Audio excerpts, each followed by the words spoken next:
এই ওদন, বল দেখি অভাব কাকে বলে? স্যার, অর্থনীতিতে কোনো বস্তুগত বা অবস্তুগত দ্রব্যাদি পাওয়ার আকাঙ্ক্ষাকেই অভাব বলে। আরে তুই তো এটা অর্থনীতির ভাষায় বললি, এমনিতে সাধারণ ভাষায় বল দেখি। আরে স্যার, ওর কাছে কি শোনেন? ওই হচ্ছে বড় লোকের বেটা। আমার কাছে শোনেন, আমি হচ্ছি গরিব মানুষের বেটা। আচ্ছা ঠিক আছে, বল দেখি, তুই বল।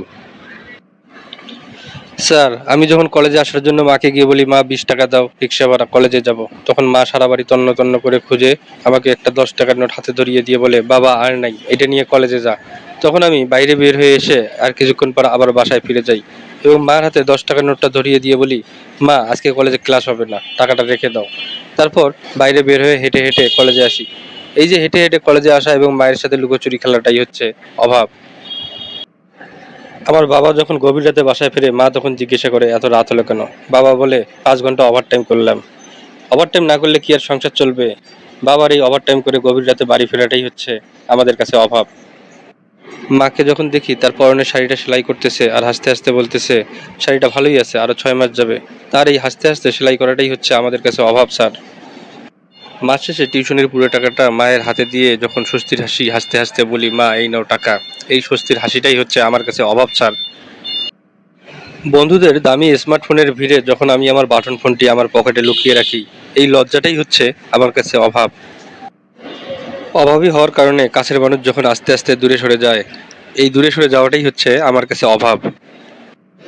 টিউশনির টাকা দিয়ে ছোট ভাই বোনদের জন্য কেনাকাটা করার পর যখন দেখি নিজের জন্য আর কোনো কিছুই কেনা সম্ভব হয় না, তখন এই নিজের জন্য কেনাকাটা না করাটাই হচ্ছে আমার কাছে অভাব। সারা মাস প্রাইভেট পড়ার পর আমার ছোট বোন যখন আমার বাবার কাছে প্রাইভেটের বেতন চাওয়ার জন্য সংকোচ বোধ করে, এই সংকোচ বোধটাই হচ্ছে আমার কাছে অভাব।